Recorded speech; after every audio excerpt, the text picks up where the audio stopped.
Berbagai peristiwa unik, menarik, hingga tragedi terjadi selama sepekan ini. Rangkaian peristiwa tersebut kami rangkum dalam segmen On This Week malam ini.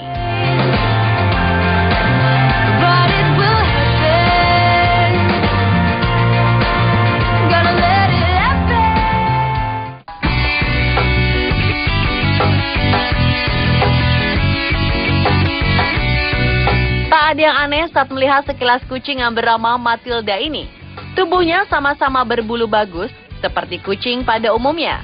Tapi jika diperhatikan, ternyata kucing ini memiliki bola mata yang sangat besar, sehingga berbeda dengan kucing pada umumnya.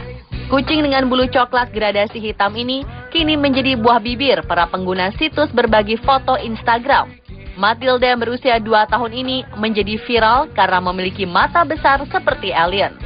Sang pemilik menuturkan bahwa Matilda menderita kondisi langka yang disebut luksasi lensa, sehingga menyebabkan lensa matanya secara otomatis membesar dan melebar. Bahkan kondisi Matilda tersebut membuatnya mendapat sorotan hingga akun pribadinya bernama @AlienCatMatilda memiliki 40.000 lebih followers. Nampak akun tersebut memperlihatkan kegiatan Matilda sehari-hari. Walaupun dalam kondisi langka, Matilda dinyatakan sehat oleh tim medis. Sang pemilik juga akan sangat menjaga dan menyayangi Matilda walaupun dijuluki sebagai kucing alien.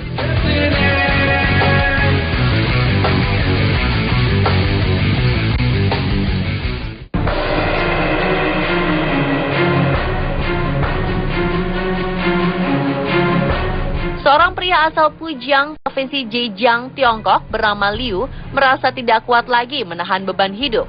Kebangkrutan bisnis membuat dia berpikir bahwa sudah tidak ada yang layak diperjuangkan dalam hidupnya. Pria 48 tahun itu lantas memilih bunuh diri. Rencana menghabisi nyawa sendiri pun disusun. Menceburkan diri di sungai Yiwu yang deras menjadi pilihan. Namun begitu sudah berada di sungai, Liu langsung mengurungkan niat untuk menenggelamkan diri di sana. Airnya terlalu kotor dan bau, sehingga sangat menjijikkan jika tertelan. Begitu alasannya. Liu pun berenang sekuat tenaga ke tepian. Arus deras sempat membuat Liu sulit menyelamatkan diri. Polisi lantas datang setelah ada warga setempat yang menghubungi via telepon. Dia berhasil menuju darat setelah polisi melemparkan pelampung dan terjun menolong. Petugas medis menyatakan tidak ada luka serius atas usaha bunuh diri tersebut. Liu pun mengatakan tak akan pernah lagi mencoba bunuh diri dan ia bersyukur masih bisa hidup.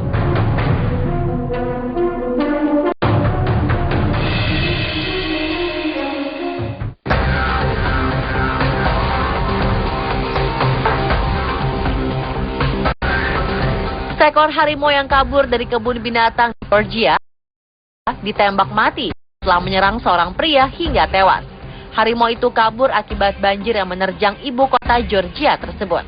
Menteri Dalam awalnya mengatakan bahwa hewan tersebut adalah singa dan pemerintah mengerahkan pasukan khusus untuk memburu binatang yang telah lepas sejak banjir melanda pekan lalu. Namun juru bicara Menteri Nino Giorgiovanni kemudian mengatakan bahwa hewan itu adalah harimau dan telah dilikuidasi. Serangan tersebut hanya berjarak 2 hari setelah Perdana Menteri Georgia menyatakan bahwa semua hewan yang terbawa banjir dari kebun binatang termasuk singa, beruang, dan kuda Nil sudah dibunuh atau ditangkap. Saksi mata berkata pada TV setempat bahwa mereka melihat seseorang diserang oleh harimau putih di dekat Hero Square yang tak jauh dari kebun binatang. Korbannya adalah seorang pria berusia 40 tahun. Dia dibawa ke rumah sakit dengan kondisi dan cedera parah. Banjir telah menewaskan setidaknya 17 orang, termasuk 3 orang pegawai kebun binatang. Pusat kota rusak berat dan 5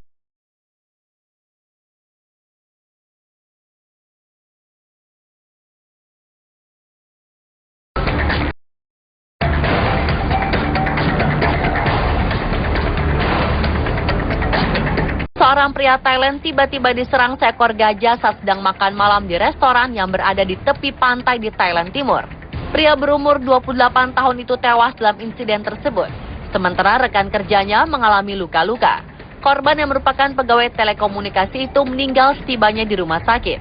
Dalam insiden yang terjadi di kota Rayong pada Senin malam kemarin itu, korban tewas akibat luka di dada yang disebabkan oleh gading gajah. Mereka sedang berbincang dengan pawang gajah soal membeli makanan untuk gajah itu. Ketika tiba-tiba, gajah menusuk salah satu pria di bagian dada dengan gadingnya dan menendang pria lainnya. Atas insiden ini, si pawang gajah sempat ditahan dan dikenai sejumlah dakwaan, termasuk melanggar Undang-Undang Keselamatan Hewan akibat kelalaian yang mengakibatkan kematian. Berdasarkan undang-undang tersebut, hukuman maksimal akibat tindakan ini adalah 10 tahun hukuman penjara dan denda 20.000 baht atau sekitar 7,8 juta rupiah. Dalam insiden tersebut, rekan kerja korban mengalami luka-luka cukup serius. Pria berumur 30 tahun itu saat ini masih dirawat di rumah sakit.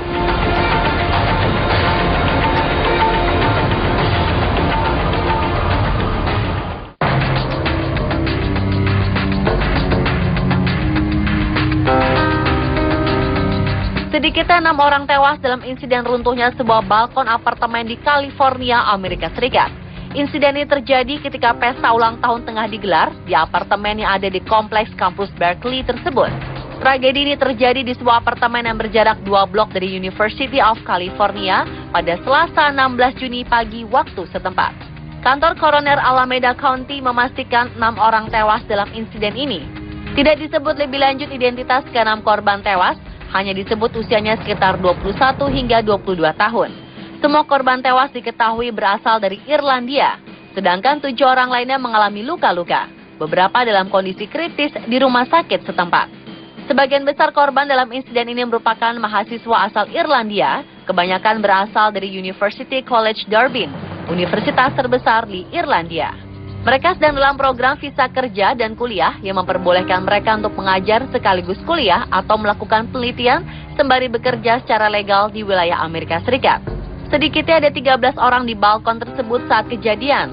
Entah apa penyebabnya, balkon tiba-tiba runtuh ke bawah sesaat setelah polisi menerima pengaduan warga yang mengeluh ada keributan pada dini hari di kompleks tersebut.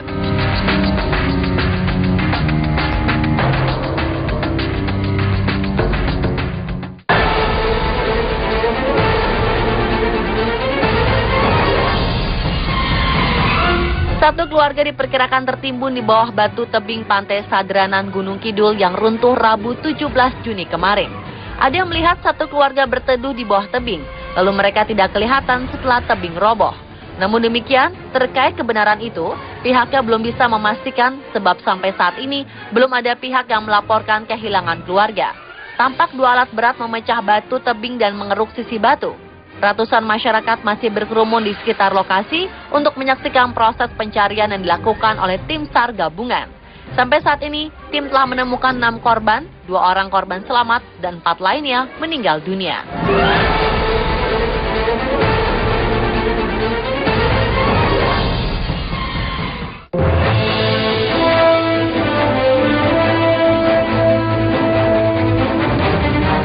Pengadilan tertinggi untuk kasus perdata di Jerman membatalkan 2 vonis karena hakim mengirim teks kepada pengasuh bayinya saat sidang berlangsung. Menurut Pengadilan Federal Jerman, telepon genggam tidak punya tempat di ruang sidang dan melarang para hakim menggunakannya ketika menyidangkan sebuah kasus. Masalah itu dianggap bukan hanya sekedar sopan santun, namun juga menyangkut inti dari tugas hakim yang harus memusatkan perhatian pada kasus yang ditanganinya setiap saat.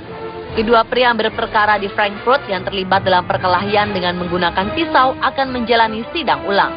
Pengadilan Federal Jerman mengatakan dalam sidang atas keduanya, hakim beberapa kali memeriksa telepon genggamnya dalam rentang waktu 10 menit ketika sidang dan mengirim 2 pesan kepada pengasuh bayinya karena sidang berlangsung lebih lama dari yang direncanakan. Ditambahkan bahwa dalam keadaan darurat, sidang boleh dihentikan untuk sementara dan dilanjutkan kembali dengan perhatian penuh. Seorang hakim dari pengadilan perdata tertinggi di Jerman itu, Thomas Fischer, menegaskan bahwa telepon genggam tidak boleh ada di ruang sidang, dan itu berlaku untuk pengunjung, penasihat hukum, dan juga hakim.